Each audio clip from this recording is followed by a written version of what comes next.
आप जब विधानसभा चुनाव लड़ रहे थे सर, उस वक्त आप नीतीश कुमार के खिलाफ खुले मंच से ऐलान करा था कि नीतीश कुमार के नीति के खिलाफ हम हैं।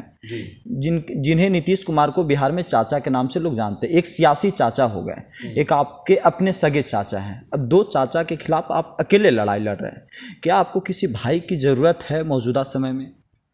देखिए, अब तो मुझे लगता है मेरा संघर्ष अकेले ही है, और आज की तारीख में मेरी माँ के आशीर्वाद के साथ अगर कोई मेरा साथ दे रहा है तो उसे बिहार की जनता है।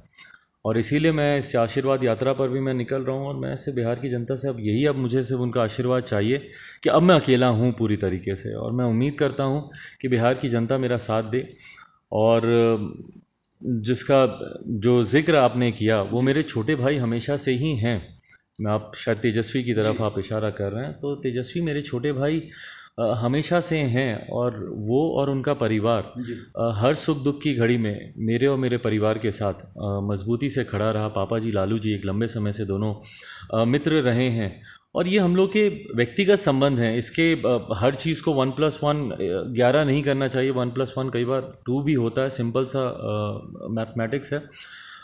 मेरे वो छोटे भाई रहे हैं, और उन्होंने हाल फिलहाल के दिनों में जो अपना समर्थन व्यक्तिगत और सार्वजनिक तौर पर जो मुझे दिया, उसके लिए मैं उनका दिल से मैं धन्यवाद करता हूं। मेरे पिताजी की जयंती मनाने का फैसला उनके और उनकी पार्टी के द्वारा लिया गया। पिताजी को इतना सम्मान देने के लिए मैं दिल से मैं उनका धन्यवाद करता हूं। बट हाँ, आज की तारीख में मेरी प्राथमिकताएँ अलग हैं।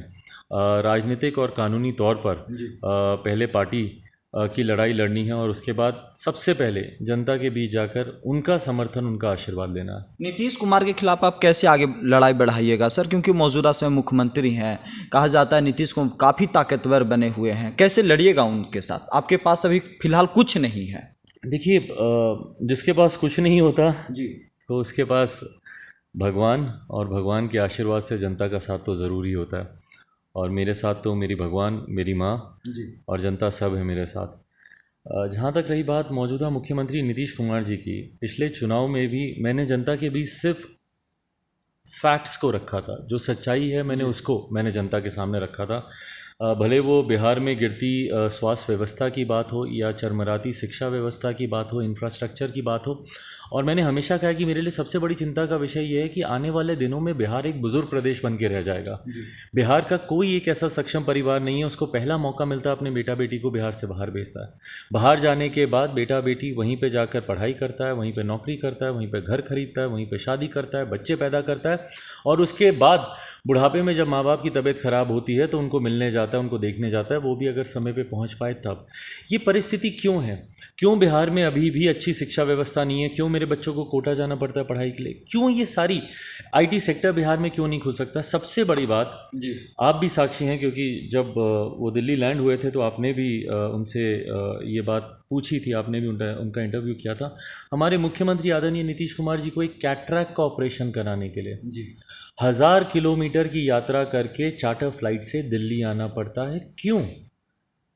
15 साल से वो हमारे प्रदेश के मुख्यमंत्री हैं। क्या इन 15 सालों में हमारे मुख्यमंत्री ने बिहार में इतनी व्यवस्था भी नहीं की कि एक ऐसा अच्छा अस्पताल हो, या एक ऐसा अच्छा डॉक्टर हो जो हमारे मुख्यमंत्री का कैटरैक्ट का ऑपरेशन कर दे?